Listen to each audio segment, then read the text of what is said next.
Blood pressure মানে তো stroke, blood pressure মানে তো হার্ট অ্যাটাক, ব্লাড প্রেশার মানে তো একসঙ্গে আপনার অ্যানুরিজম হবে। আপনি ক্যালোরির জন্য এমন কোনো ফুড নেবেন যেখানে কোনো পুষ্টি থাকে না, শুধু ক্যালোরি, এই ক্যালোরিটা আপনাকে শেষ করে দিচ্ছে। আসলে কি পোলট্রির খাবার থেকে ক্যান্সার হয়, এটার কোনো রিসার্চ আছে? আছে, লবণের অভাবেই তো ব্লাড প্রেশার হচ্ছে, স্ট্রোক হচ্ছে। লবণ দরকার, লবণ দিয়ে আমাদের সমস্ত, কিন্তু যদি একটা লবণ হয় তখন সমস্যা। শুধু পিংসল খাচ্ছে, দ্যাট ইজ দ্য প্রবলেম। সাদা লবণ না, সাদা লবণ কিলার, এটা আপনাকে শেষ করে দেবে। আপনাকে পিংসল ডেলি অন্তত 1 চামচ আপনাকে এক্সট্রা খাওয়া উচিত। ডায়াবেটিসটা হচ্ছে মূলত একটা লাইফস্টাইল ডিজিজ। প্রিয় ভিউয়ার্স, নিউজ 24 ডিজিটালের পক্ষ থেকে স্বাগতম। আজকে আমরা একটি স্বাস্থ্য বিষয়ক অনুষ্ঠানে আলোচনা করব। আজ আমার সঙ্গে অতিথি হিসেবে আছেন আমেরিকান ওয়েলনেস সেন্টারের প্রতিষ্ঠাতা ডক্টর এম মুজিবুল হক, আর আমি আলোচক হিসেবে ওনার সঙ্গে আছি আমি আতাউর রহমান কাবুল। তো অধ্যাপক মুজিবুল হক, আপনাকে আমাদের স্টুডিওতে স্বাগতম। ধন্যবাদ আপনাকে, যেমন দর্শক মণ্ডলী সবাইকে যারা শুনছেন এবং শুনবেন। অধ্যাপক মুজিবুল হক উনি হার্ভার্ড ইউনিভার্সিটি থেকে পুষ্টি বিষয়ে অনেক গবেষণা করেছেন, পুষ্টি বিষয়ে পড়াশোনা করেছেন। ওনার সম্প্রতি একটা বই বের হয়েছে, সেটা হচ্ছে সুস্থতার মূলমন্ত্র। মিস্টার হক, আমরা দেখেছি আপনার এই সুস্থতার মূলমন্ত্র বইয়ে আপনি এমন কিছু জিনিস তুলে ধরেছেন যেগুলো আমাদের দৈনন্দিন লাইফের সঙ্গে, প্রাত্যহিক জীবনধারার সঙ্গে খুবই সম্পৃক্ত এবং খুব জরুরি।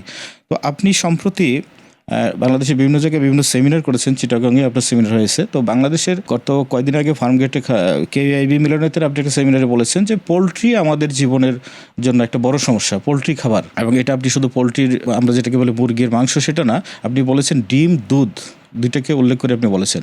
তো আমি আসলে জানতে চাই যে পোলট্রিটা আসলে আমাদের জন্য কতটুকু ক্ষতি করে, এই বিষয়ে যদি বলতেন। পোলট্রি আসলে ক্ষতিকর না, কিন্তু সমস্যা হচ্ছে পোলট্রিতে যে খাবার দেওয়া হচ্ছে, যে খাবার তৈরি করা হয়, এটা কিন্তু নিউট্রিশাস না। এটা জেনেটিক্যালি মডিফাইড গ্রেন দিয়ে তৈরি করা হয়। এখানে স্টেরয়েড দেওয়া হয় যাতে করে প্রাণীটা দ্রুত বাড়ে, মুরগি দ্রুত বড় হয় বা গরু দ্রুত কয়েকশো পাউন্ড হয়ে যায়। তো এই স্টেরয়েডটাই ক্ষতিকর, যেটা মানুষের শরীর ক্ষতিকর, যেটা প্রাণীর শরীর ক্ষতিকর। স্যাডলি প্রাণীর শরীর থেকে আমাদের শরীরে আসছে দুধ, মাংস, ডিম এর মাধ্যমে। এবং দীর্ঘস্থায়ীভাবে যে মুটিয়ে যাওয়া বা আপনার হজম সমস্যাগুলো বা অটোইমিউন রোগগুলো এবং বয়সকালে যে ক্যান্সার হচ্ছে, এটার মূল কারণ কিন্তু স্টেরয়েড কন্টিনিউয়াসলি আমরা এই প্রাণী থেকে আসা খাবার থেকে পাচ্ছি। তো এখান থেকে অনেক রোগ হতে পারে, আমরা সাবধান থাকা উচিত। প্রাণী থেকে আমাদের দেহে কি স্টেরয়েড যাচ্ছে না অ্যান্টিবায়োটিক যাচ্ছে? মানে দুটোই যাচ্ছে। স্টেরয়েড মানে হচ্ছে যে মানুষের অ্যান্টিবায়োটিক, যে মানুষের স্টেরয়েড নেবে বা প্রাণী নেবে, তাদের শরীরে ইনফেকশন তৈরি হয়, কারণ ইমিউন সিস্টেম আর কাজ করে না। দীর্ঘস্থায়ী স্টেরয়েডের একটা সাইড এফেক্ট আছে, আমরা সেটা জানি। তো এখন এই জিনিসগুলো আমরা কিভাবে, মানে পোলট্রিকে আমরা টোটালি বর্জন করবো, এটা আপডেট করবো আমরা। পোলট্রি যে চিকেন ন্যাচারালি বড় করব, ঘাসে চড়ে ন্যাচারাল ফিল্ডে এটাকে গ্রো করব, এটা হবে ন্যাচারাল এবং healthy, real meat, real protein, real animal আপনার ফুড আমরা তৈরি করতে পারবো। গরুগুলো যদি ন্যাচারাল ঘাস খায়, দুধটা হবে পিওর, সিম্পল। জি, আমরা যেটাকে দেশীয় খাবার বলি, হ্যাঁ, দেশীয় গরু, দেশীয় মাছ, আপনি সেটাই মনে হয় মিন করতেছেন। We have to go back to our own nature. এই পোলট্রির যে ইফেক্টটা, এটা যদি আমাদের বডিতে আসে তো কী ধরনের, যেমন আমরা জানি একটা যেটা হচ্ছে অ্যান্টিবায়োটিক রেসিস্ট্যান্স বলে একটা কথা আছে, যে একটা সময় দেখা যাচ্ছে অ্যান্টিবায়োটিক আর কাজ করতেছে না। তো এই ধরনের আর কী ধরনের জটিলতা আমাদের তৈরি হতে পারে এই সমস্ত পোলট্রি থেকে? আপনি ক্যান্সারের কথা বলছেন, আসলে কি পোলট্রির খাবার থেকে ক্যান্সার হয়, এটার কোনো রিসার্চ আছে? দেশে দেখা গেছে যারা দীর্ঘস্থায়ীভাবে পোলট্রি অ্যানিমেল প্রোডাক্টগুলো নিচ্ছে, তাদের ইমিউন সিস্টেম দুর্বল হচ্ছে। তো ইমিউন সিস্টেম দুর্বল হওয়া মানেই তো ক্যান্সার হওয়া। দীর্ঘদিন ইমিউন সিস্টেম যদি উইক থাকে, আস্তে আস্তে ক্যান্সার সেলগুলো তৈরি হয়। জি, মানে রোগ প্রতিরোধ ক্ষমতাটা আমাদের কমে যাচ্ছে। আরেকটা বিষয় নিয়ে আমরা আলোচনা করবো, সেটা হচ্ছে যে ডায়াবেটিস কন্ট্রোল নিয়ে। হ্যাঁ, ডায়াবেটিস কন্ট্রোল নিয়ে আপনার অনেক আছে, লেখা আছে, আপনার অনেক ভিডিও আছে। তো ওষুধ না খেয়ে কীভাবে ডায়াবেটিস কন্ট্রোল করা যায়?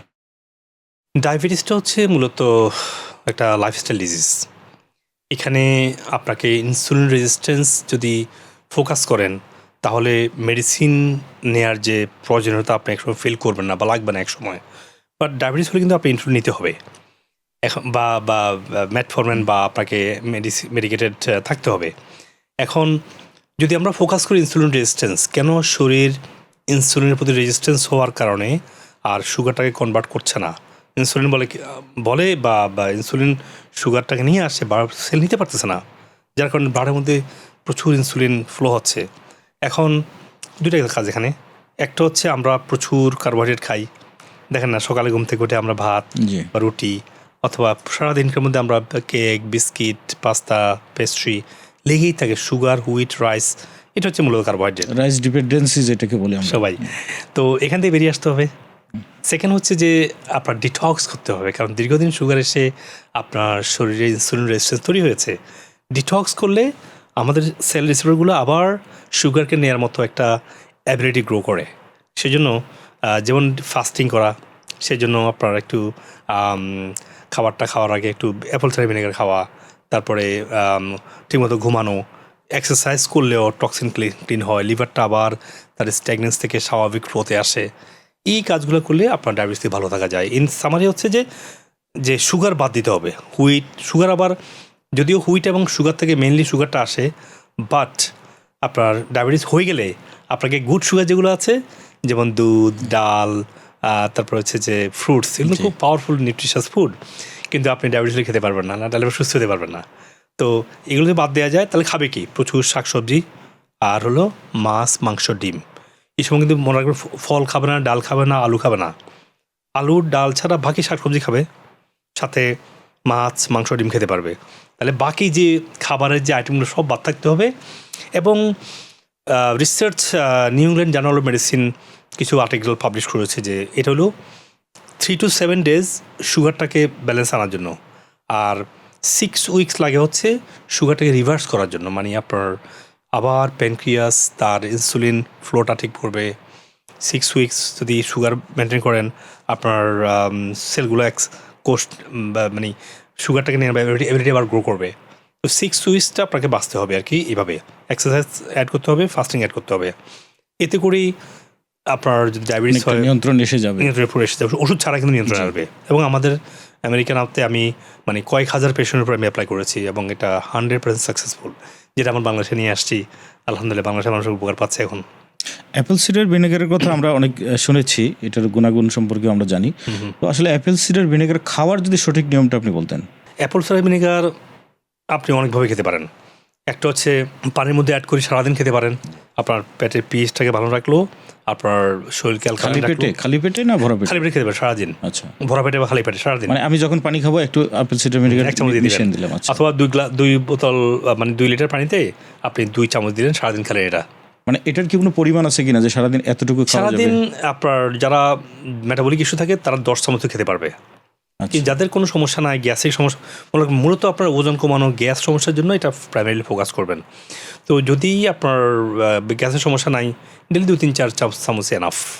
যাদের হিউজ মেটাবলিক ইস্যু তাদেরকে মানে সারাক্ষণই ভিনেগার সাপোর্ট লাগবে। সেক্ষেত্রে একটা হচ্ছে সারাদিন পানির মধ্যে সিপ করে পানি খাওয়া, একটু ভিনেগার দিয়ে রাখা।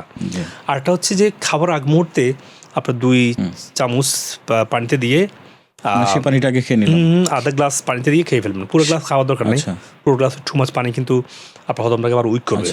এটা খেয়াল রাখবেন। আরেকটা হচ্ছে যে যাদের খুবই মানে কনস্টিপেটেড, দীর্ঘদিন থেকে মানে হজম সমস্যা, তারা সকালবেলা ঘুম থেকে উঠে 2 টেবিল চামচ ভিনেগার আর 1 টিস্পুন বেকিং সোডা মিক্স করে খাবেন।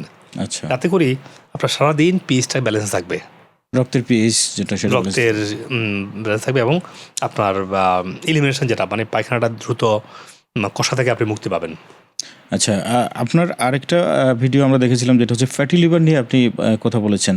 ফ্যাটি লিভার কিন্তু আমাদের দেশের একটা অন্যতম প্রধান সমস্যা আমি মনে করি, কারণ বাংলাদেশের যত জনসংখ্যা আছে, একটা রিসেন্ট পরিসংখ্যানে দেখলাম যে ফ্যাটি লিভারের সংখ্যা 4 থেকে 5 কোটি, অর্থাৎ 5 কোটি মানুষ, আমরা 4 থেকে 5 কোটি মানুষ বাংলাদেশে ফ্যাটি লিভারে ভুগছে, অর্থাৎ লিভারের চর্বি। তো এইটা থেকে মুক্তির উপায় কি, এবং যাদের ফ্যাটি লিভারে অলরেডি হয়ে গেছে, সেটার বিভিন্ন স্টেজ আছে, স্টেজ 1, স্টেজ 2, তাদের ব্যাপারেই বা করণীয় কি, এবং ফ্যাটি লিভার না হওয়ার আগে কি করণীয়? ফ্যাটি লিভার নিয়ে ইদানিং গবেষণা দেখা যাচ্ছে যে আমাদের আমেরিকাতে একটা একটা বড় 137টা দেশের মানুষের উপরে, এখানে প্রায় 10 লক্ষ মানুষের উপর গবেষণা করে দেখেছে যে পৃথিবীর প্রতি 3 জনে 1 জন, মানে 30% উপরে 3 জনে 1 জন মানুষ ফ্যাটি লিভার আক্রান্ত। এবং বাস্তবে কিন্তু এর থেকে আরও বেশি। আপনি দেখবেন প্রায় বেশিরভাগ মানুষই ওয়েট সমস্যা, ডায়াবেটিস সমস্যা, আপনার ব্রেন ইস্যু, ব্রেন ফগ হয়, এরা সবাই কিন্তু ফ্যাটি লিভার আক্রান্ত। এখন এটার সমাধান কি? আপনাকে বুঝতে হবে যে আপনার ফ্যাট জমা হয়েছে লিভারে, আপনি ফ্যাট কোত্থেকে আসছে? এটা আসছে কার্বোহাইড্রেট থেকে। আপনি কার্বোহাইড্রেটটা কমিয়ে দেন, সিম্পল। মানে শর্করাটা যদি ফ্যাট করে তাহলে শর্করা কমিয়ে দেন, অনেকে ভুল করে ফ্যাট কমিয়ে দেয়, ফ্যাট সে ফ্যাট তৈরি হচ্ছে না তো, unless you eat too much fat. কেউ টু মাচ ফ্যাট খেতে পারে না। তো এটা একটা জাস্ট আইডিয়া আর কি। তো ভাত, রুটি, ফল, ডাল, তারপরে এগুলো বাদ দিয়ে দিন টেম্পোরারি। প্রচুর ভেজিটেবল খান, সালাদ খান, so that you get lot of nutrient. কারণ গ্রিন ভেজিটেবল, গ্রিন যে আপনার অ্যান্টিঅক্সিডেন্ট ফ্রেশ সালাদ থেকে আসে, এটা কিন্তু লিভারকে ক্লিনস করে, লিভার ফাংশনিংয়ে নিয়ে আসে। আবার আপনি যদি হেলদি ফ্যাট খান, যেটা আপনার শরীরে ক্লিন করবে, কারণ হেলদি ফ্যাট কী হয়, যদি কার্বোহাইড্রেট শর্করা কমিয়ে দেন, হেলদি ফ্যাট খান, বডি যে মেটাবলিজম হয় এটা বলে কিটোসিস। তো কিটোন বডি মেটাবলিজম, এটা কিন্তু ক্লিন মেটাবলিজম। এটা টেম্পোরারি, আপনার ফ্যাটগুলোকে বার্ন হওয়া পর্যন্ত। তো শর্করা কমিয়ে দেওয়া, এক্সারসাইজ করলে লিভারটা ফাংশনিংয়ে আসে, ফাস্টিং করলেও লিভার ফ্যাটগুলা বার্ন হবে। এই তিনটে উপায়ে, এক্সারসাইজ ক্লিনস করবে, আপনার ফাস্টিং লিভার ফ্যাট মেল করবে, মানে গলিয়ে দিবে, আর শর্করা কমিয়ে lots of salad and vegetables, একটু ফ্রুটসও খেতে পারে, কিন্তু মেইনলি হচ্ছে আপনাকে হেলদি ফ্যাট খাওয়া লাগবে, পোলট্রির ফ্যাট না। আপনাকে ন্যাচারাল মাংস, ডিম, দুধ খেলে, প্রচুর ভেজিটেবল খেলে আর ফাস্টিং করলে আপনার লিভার ফ্যাট থাকবে না। কার্বোহাইড্রেট বা ভাত জাতীয় খাবার কি একেবারে বর্জন করা সম্ভব? অবশ্যই সম্ভব। আপনার শরীরের প্রয়োজন কী? আপনার শরীরের প্রয়োজন হচ্ছে ফ্যাট, প্রোটিন, মিনারেল এবং মাইক্রোনিউট্রিয়েন্টস। এখন শর্করার মধ্যে কি আছে? শুধু ক্যালোরি আছে। তো আপনার ক্যালোরি তো শরীরে কোথাও প্রয়োজন নাই, দরকার হচ্ছে শুধু এনার্জির জন্য। আপনি ক্যালোরি তো সব কিছু নিয়ে ক্যালোরি পাচ্ছেন। যেখানে আপনি ক্যালোরি পাচ্ছেন ফ্যাটি খাবার থেকে, মাছ, মাংস, ডিম, দুধ থেকে, আপনি ভেজিটেবলে ক্যালোরি আছে কিন্তু কম। আপনি বাদাম, ডার্ক চকলেট, আপনি ডিম, মাছ, সবই তো ক্যালোরি আছে। আপনি ক্যালোরির জন্য এমন কেন ফুড নেবেন যেখানে কোনো পুষ্টি থাকে না? বুঝছি, শুধু ক্যালোরি, এই ক্যালোরিটা আপনাকে শেষ করে দিচ্ছে, মানে টোটাল ক্যালোরির মাত্রাটা বেড়ে যাচ্ছে। আচ্ছা, যেহেতু আপনি মাংস খেলে ক্যালোরি পাচ্ছেন, মাংসের প্রচুর মিনারেল আছে, ফ্যাট আছে, প্রোটিন আছে, আপনার অনেক বেনিফিট না? তো টেম্পোরারি অসুবিধা কি? তবে হ্যাঁ, কিছু শর্করা আছে, যেমন ঢেঁকিচারা চাল, এটা মেডিসিনাল প্রপার্টি আছে, যেমন, কিন্তু আমরা যে সাদা ভাত খাচ্ছি এখানে মেডিসিনাল প্রপার্টি নাই। যেমন কিনোয়া, ম্যালেট, বাকহুইট, এগুলোর মধ্যে প্রচুর মেডিসিনাল প্রপার্টি আছে, যেমন গ্রেন আছে, গুড গ্রেন আছে, হার্ব আছে, আপনার এনজাইমও আছে, কিছু প্রোটিনও আছে। ইউসি, এই সব কিছু নিউট্রিশাস, কিন্তু বাট যখন আপনার ওজন কমানোর প্রয়োজন, ফ্যাটি লিভার ক্লিনস করার প্রয়োজন, আপনার হরমোন ব্যালেন্স প্রয়োজন, মেয়েদের পিসিওএস হয়, অথবা অনেকের দীর্ঘদিন ডায়াবেটিস, তাদেরকে কার্বোহাইড্রেটটা বাঁচতেই হবে। আচ্ছা, পিসিওএস নিয়ে আপনি বলেছেন, পিসিওএস কি খাবার দাবারের মাধ্যমে কি প্রতিরোধ করা যায়? মানে পলিসিস্টিক ওভারি সিনড্রোম বা পিসিওএসটা পুরোপুরি রিভার্স করা সম্ভব, এবং আমাদের হাজারো পেশেন্টের প্রমাণ আছে, এটা আমার ডেটাগুলো আছে। আপনি যদি বলতেন যে পিসিওএস হয়ে গেলে কি খাবার খাওয়া যাবে না এবং হয়ে গেলে কি খেতে হবে, এই ধরনের যদি। আচ্ছা, পিসিওএস হয়ে গেলে যেটা করতে হবে সেটা হচ্ছে আপনার ডায়াবেটিসের ডায়েট ফলো করতে হবে। ডায়াবেটিস ডায়েট মিন কি?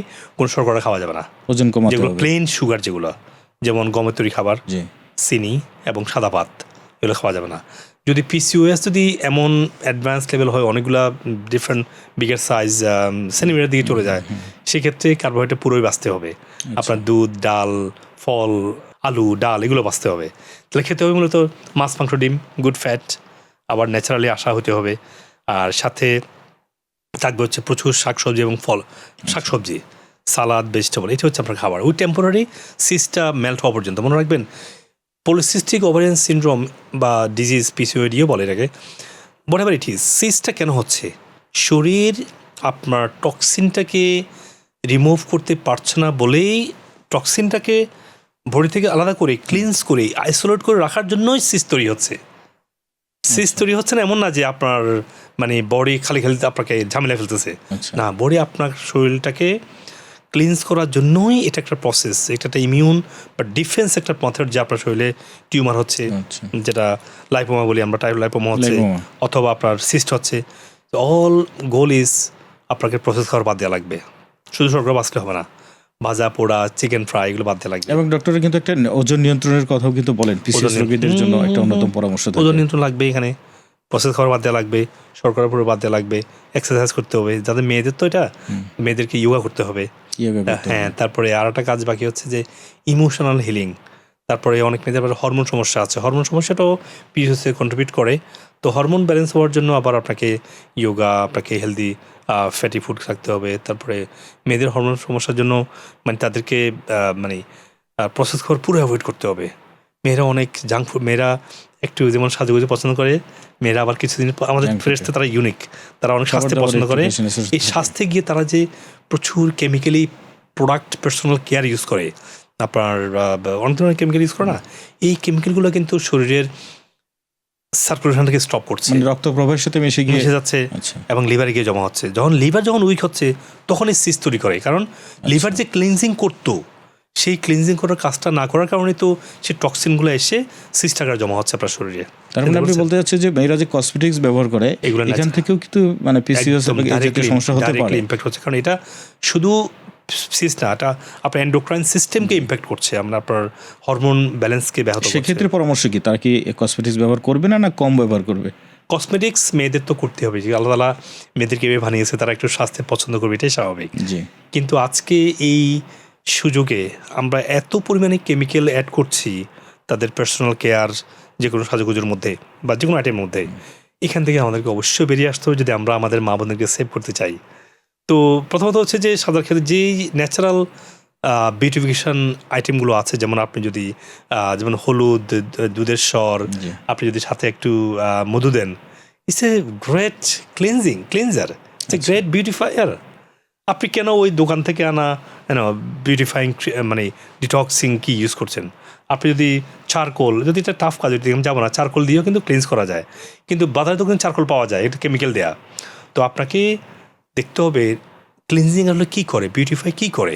আপনি বাড়ি যাবেন, সানলাইট কেন, আপনি অ্যালোভেরা মেখে যান, অ্যালোভেরা সানলাইট থেকে বেশি পাওয়ারফুল। আপনি আপনি ন্যাচারালি তো অনেকভাবে আপনাকে বিউটিফাই করতে পারেন। আপনি একটা ভিডিওতে বলেছেন যে অ্যালোভেরা সকালে উঠে খালি পেটে, আমি নিজেও এটা আপনার ভিডিও দেখে, আপনার সঙ্গে আমার পরিচয় ছিল না, আপনার সঙ্গে এই দেখে আমি নিজে ফলো করছি যে অ্যালোভেরা, তারপর হচ্ছে হলুদের গুঁড়ো আর কি মিক্সড করে সকালে একটা খাবার, আপনি ঘুম থেকে উঠে একটা খাবারের পরামর্শ দিয়েছিলেন, সেটা নিয়ে যদি বলতেন। যাদের লিভার ডিটক্স করতে হয় বা মেটাবলিক ইস্যু আছে, যাদের ডায়াবেটিস আছে বা ওভারওয়েট আছে, তাদের জন্য অত্যন্ত পাওয়ারফুল হচ্ছে সকালে ডিটক্স করা। সকালে ডিটক্স করার মধ্যে অ্যালোভেরা আছে যেটা বললেন, এর মধ্যে আছে হলো টারমারিক টি, হলুদ চাটা, তারপরে আছে হলো যে আপনার গ্রিন টি হতে পারে, আপনার আরও আছে চিয়া সিড সুপুর বসে আপনাকে কোলনটাকে ক্লিন রাখবে, হাই ফাইবার এসে আপনার মানে কষা পায়খানা দূর করবে। আর অ্যালোভেরা আপনার গাট লেয়ারটাকে রিগ্রো করতে সাহায্য করবে।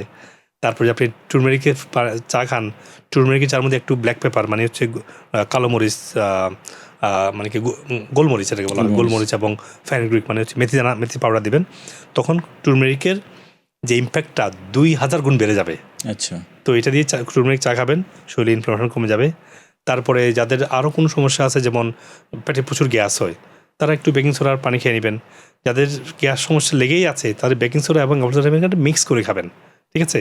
আচ্ছা। তো এই খাবারগুলো যদি খান সকালবেলা ফাস্টিং করা অবস্থায়, তাহলে আপনার দীর্ঘদিন থেকে জমে থাকা টক্সিন, লিভার স্লাগিশনেস, আপনার মেটাবলিক ইস্যু, তারপরে অনেক সময় আপনি আরেকটু সহজ করে বলেন যে আমরা ঘুম থেকে উঠলাম, এক গ্লাস পানি নিলাম, এটার মধ্যে কোন কোন পদার্থ অ্যাড করে আমরা প্রতিদিন খেতে পারি? না, একসাথে করেন না, আপনারা ডিটক্স করতে গিয়ে আপনারা একসাথে মিক্স করার বিষয় না। আমি সবচেয়ে প্রেফার ঘুম থেকে উঠেই প্রথম কাজটা হলো যে অ্যাপল সাইডার ভিনেগারের সাথে ভিনেগারটা মিক্স করে খেয়ে ফেলা, এতে আপনার পায়খানাটা দ্রুত ক্লিয়ার আউট হবে। আচ্ছা, তারপরে এসে আপনি খাবেন অ্যালোভেরা। সেটা কি পানির সাথে মিক্সড করে? অ্যালোভেরা আপনি অ্যালোভেরার গাছ তো আমাদের ঘরে ঘরেই থাকে, ঘরে ঘরে মানুষ বানায়, মানুষ অফিসে ঘৃতকুমারী বলে এটাকে। হ্যাঁ, তো অ্যালোভেরাটা আপনারা করবেন, ওই যে পানি দিয়ে খেতে পারে। তারপরে আমি প্রেফার করি যে আপনার যাদের ইনফ্লামেশন আছে, ইনফ্লামেশন মানে কি ডায়াবেটিস থেকে ইনফ্লামেশন ডায়াবেটিস করে, ইনফ্লামেশন কোলেস্ট্রল বাড়ায়, ইনফ্লামেশনটা আপনার ব্লাড প্রেশার বাড়ায় বা অটোইমিউন রোগ হয়, যাদের ইনফ্লামেশন আছে তারা টুরমেরিকের চা খাবেন। আর তারপরে যাদের সমস্যা আছে, যেমন দীর্ঘদিন থেকে জমে ওঠা লিভার টক্সিন জমে আছে, সেক্ষেত্রে বিটার টি, যেমন করলা টি পাওয়া যায়, অনেক বিটার মেলন টি পাওয়া যায়, এটাও খেতে পারেন। তো এইভাবে স্টেপ বাই স্টেপ যদি ডিটক্স করেন আপনার দিনটা চমৎকার যাবে। খাওয়া দাওয়া করবেন, হজম হবে, আপনি অফিসে যাবেন, ব্রেন ভালো কাজ করবে, happiness, positivity, good digestion, good relaxation, good energy, সবই ভালো থাকবে ইনশাআল্লাহ। উচ্চ রক্তচাপ আমাদের একটা বিরাট সমস্যা, ইদানিং তরুণরাও এটাতে উচ্চ রক্তচাপে ভুগছে। তো উচ্চ রক্তচাপ প্রতিরোধের বিষয়টা বলবেন, এবং যাদের হয়ে গেছে তাদের কি করবেন সেটাও আমরা একটু জানতে চাই। উচ্চ রক্তচাপের মূল কারণটা হচ্ছে আপনার শরীরে মিনারেল ইমব্যালেন্স। আজকের ইয়াং জেনারেশন আজকে উচ্চ রক্তচাপ হচ্ছে। কি কারণ? কারণ তারা চা খাচ্ছে, চায় টু মাচ ক্যাফেন এবং টু মাচ ক্যাফেনের শরীর থেকে মিনারেলটা বের করে দেয়। জি, এবং শাক সবজি থেকে আসছে হলো মিনারেলটা, এবং এবং প্রসেস খাবার, যে কোনো প্রসেস ফ্রাই খাবারগুলো বা প্যাকেজ খাবারগুলো হজম হয় না। হজম না হলে শরীরকে প্রচুর মিনারেল সাপোর্ট দেওয়া লাগে। তাহলে মিনারেল যে ব্যালেন্সটাতে ইমব্যালেন্স হয় যখন আপনি প্রসেস খাবার খাবেন, takes all the mineral out of your body. At the same time মিনারেলটা আসছে শাকসবজি থেকে। পোলাপান শাকসবজি খায় না আজকে ইয়াংরা, আচ্ছা, বড়রা অনেকে খায় না। তাহলে মিনারেল ইমব্যালেন্স যখন হয় তখন ব্লাডগুলো ঠিক হয়, তখন ব্লাড সার্কুলেট হতে পারে না। আমাদের ইলেকট্রিক সার্কিটের মাধ্যমে তো সব কিছু হবে, ইলেকট্রিক ফ্লো, যে কোনো সার্কিট হচ্ছে ফ্লো হচ্ছে ইলেকট্রিসিটি। তো এই ইলেকট্রিক সার্কিট তখনই হয় যখন এখানে লবণ থাকবে। লবণ হলো ইলেকট্রোলাইট বলা হয় এলাকায়। ইলেকট্রোলাইট, তো ইলেকট্রোলাইট কমে যাচ্ছে, মানে লবণ কমে যাচ্ছে, ইলেকট্রিক ইমব্যালেন্স, মিনারেল কমে যাচ্ছে, এগুলোর কারণে ব্লাড প্রেশারটা বাড়ছে। আচ্ছা, আরেকটা হচ্ছে ইনফ্লামেশন। আমাদের তো যখন হজম সমস্যা হয়, অথবা খাবার হজম না হয়, অথবা প্রসেস খাবার খাওয়া হয়, তখন গিয়ে লট অফ ইনফ্লামেশন তৈরি হয়। টেনশনটাও কি কারণ? টেনশনের কারণে মেটাবলিজমটা উইক হয়। উইক হয়, তখন উইক মেটাবলিজম তো লক টক্সিন শরীরে তৈরি করে। ডিরেক্ট প্রেসার হয় না, বাট অন্য সাইড দিয়ে ইফেক্ট করে, তারপরে ইফেক্ট করছে। আপনার উইক মেটাবলিজমটা তো আপনার টক্সিন তৈরি করছে বেশি করে, লিভারটা স্লাগিশ হচ্ছে, তখন ব্লাড প্রেশারটা বাড়বে। কারণ আপনার শরীরে এনা পুষ্টি পাচ্ছে না, তখন ব্লাড ভেসেলগুলো আপনার ভাস্কুলার সিস্টেম উইক হবে, জি, তখন ব্লাড প্রেশার বাড়বে। তাহলে সমাধানটা হচ্ছে সবাইকে মনে রাখতে হবে যে প্ল্যান্ট বেস খাবার, শাকসবজি, ফলমূল, হেলদি মাছ, মাংস, ডিম, প্রসেস খাবার বাদ দিতে হবে, এক্সারসাইজ করতে হবে to stay away from the blood pressure, high blood pressure. হয়ে যদি যায়, খুব প্রথম কাজ হচ্ছে তাদের চা কফি বন্ধ করা। চা কফি ইনস্ট্যান্টলি টোটালি বন্ধ করবে, ওদেরকে বন্ধ করতে হবে, blood pressure high. Otherwise blood pressure পুরো ব্যালেন্স হবে না। গ্রিন টি অনেকে গ্রিন বলে টি, উপকার হয়। হার্বাল টি খেতে পারে। আচ্ছা, নরমাল চা কফি এগুলো বন্ধ রাখবে, টোটালি বন্ধ যেটা করবে। ক্যাফিন যেটা আছে, এবং ব্ল্যাক কফিতেও নাকি আমি হাই শুনছি ক্যাফেন, যে ব্ল্যাক কফি যে blood high pressure- caffeine. Healthy মানুষ ব্ল্যাক কফি খাবে, এটার অ্যান্টিঅক্সিডেন্ট, এর মধ্যে পলিফেনল আছে। কিন্তু যাদের ব্লাড প্রেশার আছে তাদের ব্ল্যাক কফি না খাওয়াই ভালো। খেতে পারবে না, নাহলে ব্লাড প্রেশার ভালো হবে না। এটা একটা কাজ। 2 নম্বর কাজ হলো অ্যান্টাই ইনফ্লামেটরি, টুরমেরিকের চা। অ্যান্টাই ইনফ্লামেটরি কি? প্রচুর শাকসবজি। অ্যান্টাই ইনফ্লামেটরি এক্সারসাইজটা অ্যান্টি ইনফ্লামেটরি। আপনি এক্সারসাইজ করবেন, শরীরে ইনফ্লামেশন কমে যাচ্ছে। আপনি প্ল্যান্ট বেস খাবার খাবেন, শরীরে প্রচুর মিনারেল আসতেছে, এনজাইম আসতেছে, ইনফ্লামেশনটা কমে যাচ্ছে। তো ভালো ঘুম শরীরে অ্যান্টিঅক্সিডেন্ট তৈরি করে। ভালো ঘুম, মেলাটোনিন থাকে, মেলাটোনিন যে অ্যান্টিঅক্সিডেন্ট যে হরমোনটা, তা ভালো ঘুম শরীরে কর্টিজলটাকে ব্যালেন্স রাখবে। Too much high cortisol stress বাড়াবে, স্ট্রেস আবার ব্লাড প্রেশারটাকে বাড়াবে। এসি তাহলে আমি একটু সামারি করে বলি, ব্লাড প্রেশার যদি হয়ে যায় সেক্ষেত্রে চা কফি বাদ দিতে হবে, শাকসবজি খেতে হবে, আর সাদা লবণ বাদ দিয়ে পিঙ্ক সল্ট খেতে হবে, প্রসেস খাবার বাদ দেওয়া লাগবে, এবং এক্সারসাইজ করতে হবে, ভালো ঘুম যেতে হবে। আচ্ছা, এখানে অনেকে বলে যে পিঙ্ক সল্ট এবং সাদা লবণের মধ্যে আসলে তেমন কোনো গুণগত পার্থক্য নেই। আপনি কি সেটা মনে করেন, বা রিসার্চ কি বলছে? ইউনিভার্সিটি অফ ইউটা একটা রিসার্চ তারা করেছে যে যে তারা সব ধরনের পিঙ্ক সল্ট নিয়ে তারা অ্যানালাইজ করলো যে কতটুকু লবণ আছে আসলে এখানে।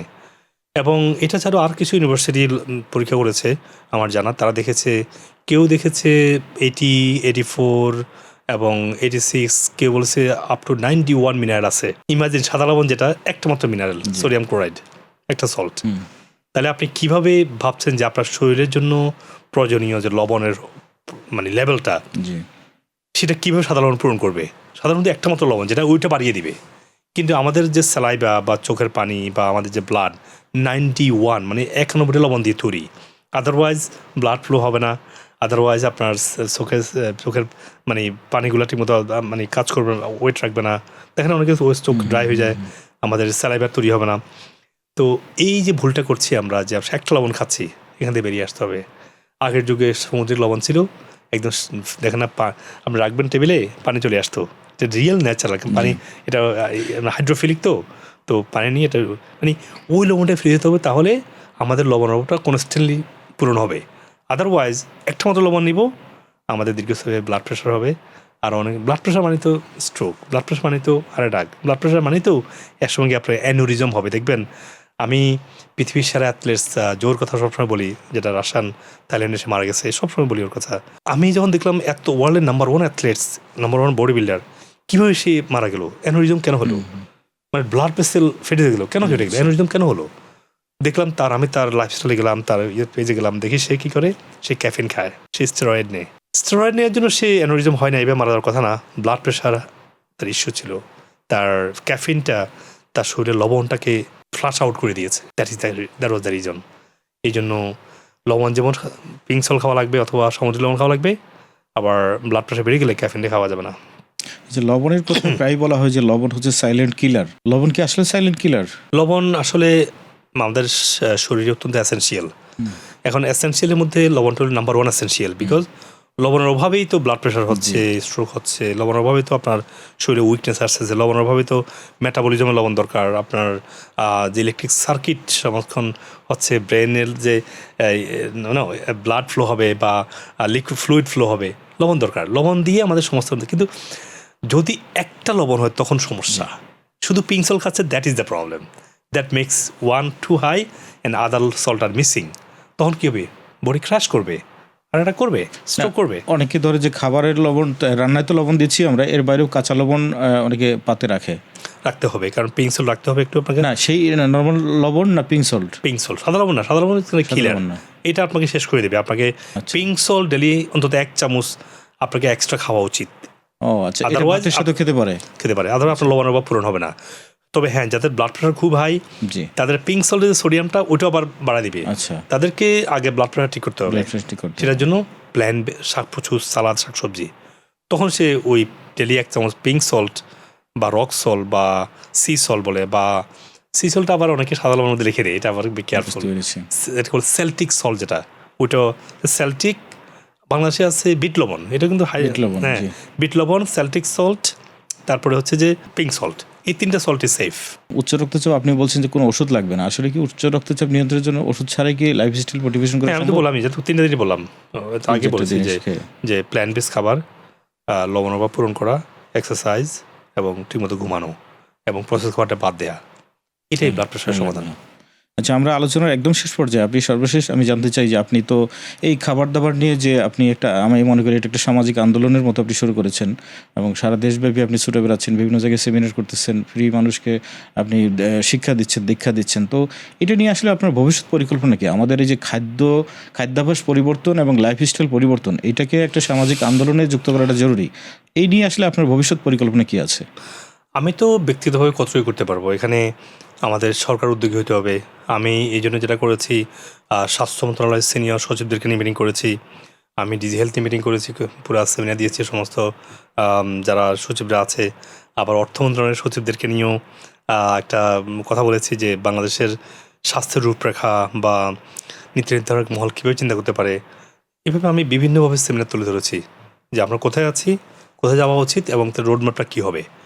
এখন এখানে সরকারের পাশাপাশি সরকার তো উদ্যোগ নিচ্ছেই, ব্যক্তিগতভাবে আমাদেরকে এগিয়ে আসতে হবে, তখন আমাদের আন্দোলনটা ফলপ্রসূ হবে।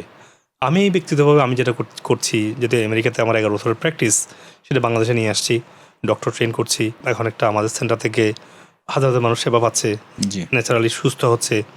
এবং ডিজি হেলথ যেটা প্ল্যান করছে যে আমি ডক্টর, ওদের মানে ডিস্ট্রিক্ট লেভেল থেকে ডক্টর নিয়ে এসে ঢাকাতে ট্রেনিং চালু করা, সেটা আমি গত কয়টাবার এসে পারলাম না, হয়তো আগামীবার এসে পারবো ইনশাআল্লাহ। তো ডক্টরদেরকে ট্রেন করার আমার মেইন কাজ, এবং অ্যাওয়ারনেস সেমিনার করা। আমার লেখালেখিগুলো, আমার 7টা বই পাবলিশ হয়েছে, আমি 8ম বই নিয়ে কাজ করছি। তারপরে আমার দিক থেকে আমার আর্টিকেলগুলো আছে, আমার প্রায় 200 আর্টিকেল লেখা আছে, তো এগুলো মানুষ পড়তে পারে।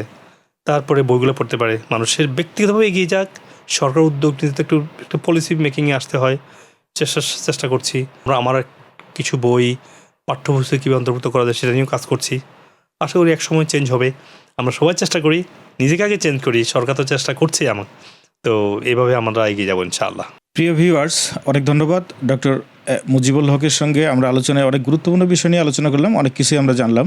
ভবিষ্যতে আরও কথা হবে এবং আপনার এই আন্দোলন, আপনার এই লাইফস্টাইল পরিবর্তন আমাদেরকে উৎসাহ করার যে প্রক্রিয়া, এটা আরও দৃঢ়ভাবে এগিয়ে যান আপনি, এই কামনা থাকলো, শুভকামনা থাকলো আপনার জন্য। আপনি এই 3 মাস পর সম্ভবত আপনি বাংলাদেশে আসেন, এটা তো বিরাট আমাদের জন্য বড় পাওয়া। আপনার জন্য শুভকামনা। অধ্যাপক মুজিবুল হক, আপনাকে অশেষ ধন্যবাদ আমাদের এই অনুষ্ঠানে আসার জন্য। আপনাকে ধন্যবাদ আমন্ত্রণ জানার জন্য, এবং আশা করি দর্শকরা যারা শুনছেন এবং শুনবেন সবাই উপকৃত হবেন ইনশাআল্লাহ। ধন্যবাদ আপনাকে এবং নিউজ 24-এর মাধ্যমে সমস্ত দর্শক মণ্ডলীকে। সবাই ভালো থাকুন, সুস্থ থাকুন।